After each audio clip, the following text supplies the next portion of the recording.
Hey guys, so in this video I'm going to continue what we were talking about in the previous video we released. So we left off by talking about following the melodies, we talked about dyads, triads, we talked about drop twos. So I was hearing Jason Tyson play, and he did a lot of dyads, he did a lot of these concepts that we were talking about. So I learned a piece of what he was doing. I didn't learn it identically to how he did it, but I wanted to demonstrate that knowing these concepts are important because you're able to hear movements and just take what you want or take what you like and implement them in your playing. So I kind of wanted to demonstrate that in this video. So this is the clip that I heard, just so you have a reference to what I'm going to be teaching.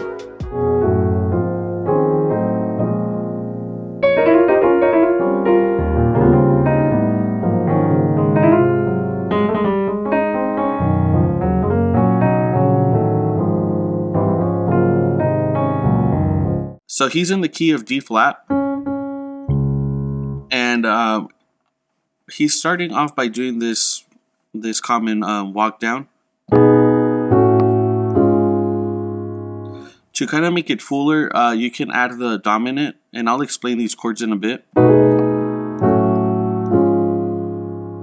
So if we're in D flat, he's starting on the flat 7, and he's doing or I'm doing this chord.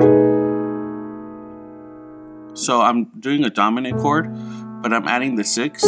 I just like how that sounds because I know that I'm gonna use this note in the next chord. It doesn't really interfere. For me, it just makes it fuller. And then we open it up by doing the 1, and we're doing it in the second inversion. And that's over the 5, and to make it fuller we're adding the 3 of D flat. So again, that beginning part sounds like this. So after that he continues by going into this part.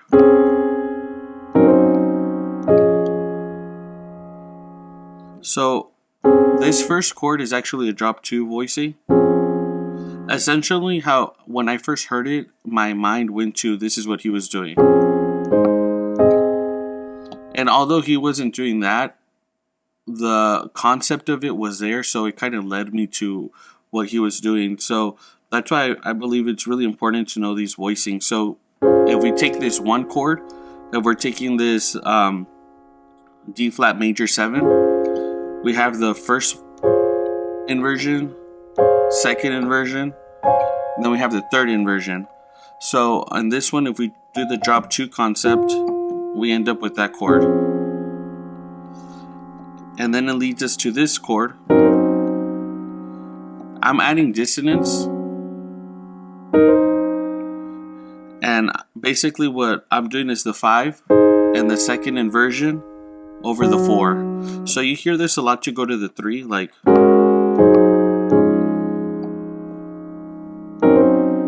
But I'm adding dissonance and then opening up the 3. So I have the 3, which is the F, the D flat, the A flat, and the E flat. So all together.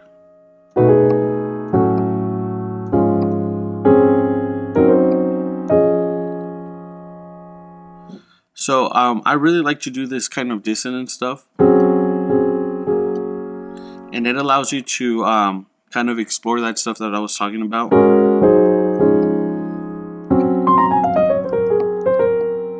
So you're able to even open up the scales. So I'm doing like these patterns where it's the A flat,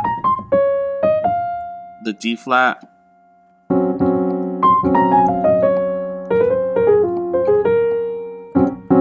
so you're able to do a lot of stuff when you create dissonance, because it's kind of combining 2 chords.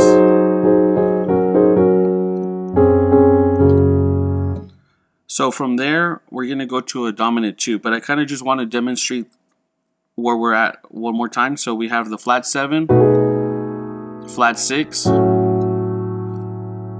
1 over the 5, drop 2, the dissonance, which is the 5 over the 4, we open it up on the 3.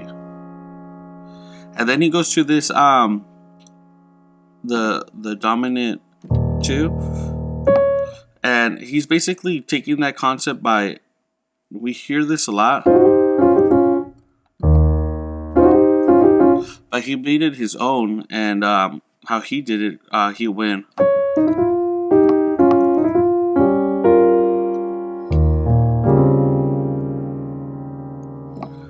So he did the D flat, and then he did this. He did it kind of fast to go to this tritone, which is the 3 and the flat 7.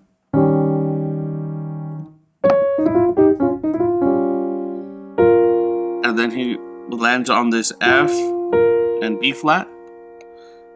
And then on the left hand, he walks it up.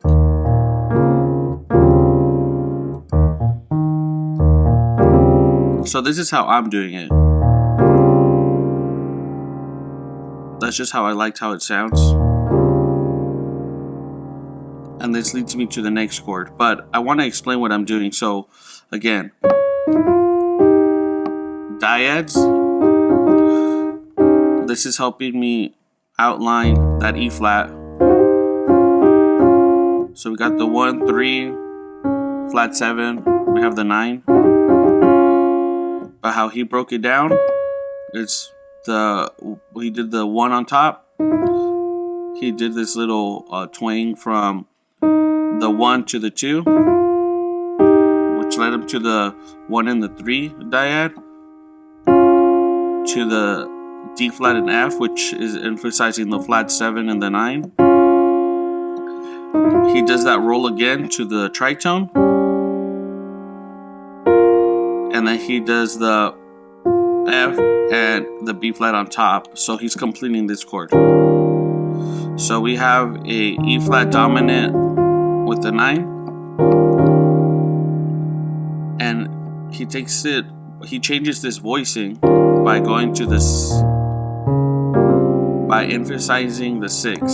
So we still have the 9, we still have the 3. But what makes this chord unique is that 9.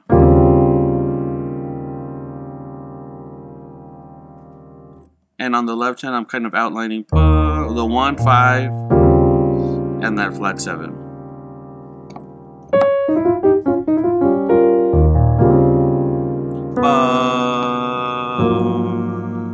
To the 5. So I'm walking the 6 down a half step to take me to this 5, which is the 5, the A flat, and I'm creating dissonance by hitting the 6 and the flat 7, and then you have your 9 on top. And you can take this chord and you can resolve it like any way you want, or whatever you want to do. But what I did is I stayed there, and how he resolved it was with this line. So again, we go to the 5, the line. So I'm going from the A flat to the A flat, G, A flat, the 2, 7, 1. And I could just resolve there. But this is where the dyads come in. Jason Tyson extended the ending by doing this.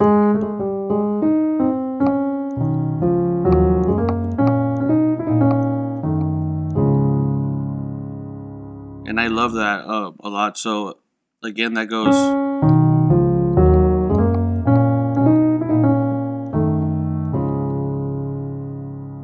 The reason that this works is because he's using this flat 7. And he's using this F sharp. So he's using this B, and then he's using this F sharp, which both tie into that D flat. So for D flat, the B is the flat 7, and the F sharp is the 4. So it's basically how he's moving. He's going.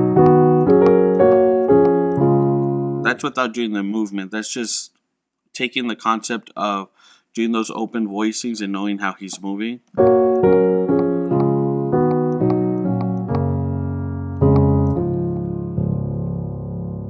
So he's using dyads to go up. So I have the B and the E flat, the D flat and the F, E flat and G flat. We have the G flat and I'm twanging the A flat to the B flat. Then I have the B flat and D flat. And then I'm twanging from the B, I'm twanging the D flat to the E flat. And I'm going back down by doing that. I'm using that E, and then I'm bringing that down to the D flat. And then I'm doing this minor 4. Well, it makes this chord unique because instead of just doing a minor, I'm doing the 6. Just to kind of switch the sound. So I have the G flat, E flat, and then I have the A on top. And I resolve it to the 1. So I'm just doing a regular 1, D flat, A flat, D flat, F, and A flat. So again, one more time. I hold that note on top.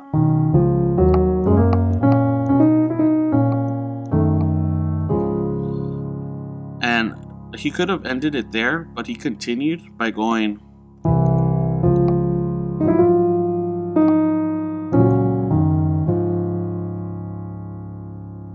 So again, when he landed on that 1 the first time, he went down to the 7, but he made it major.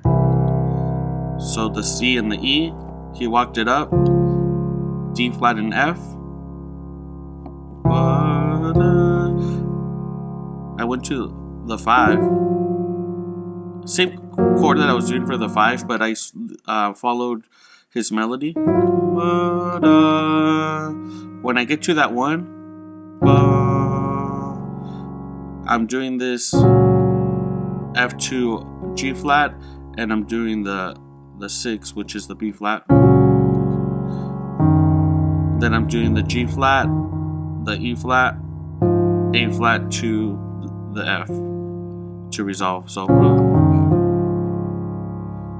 So altogether that sounds.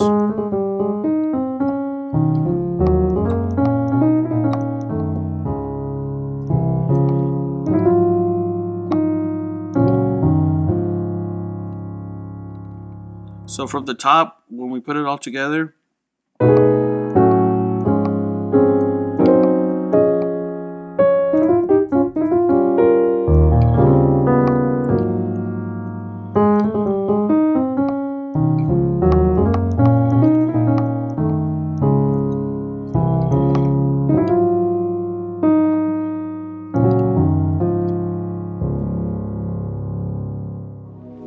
So I hope this video helps. If you want to learn more of these concepts, or you kind of just want to get more ideas, I really encourage you to hear Jason Tyson. That's who I listen to when I want to explore these melodies. But hopefully this helps, and I'll see you guys in the next video.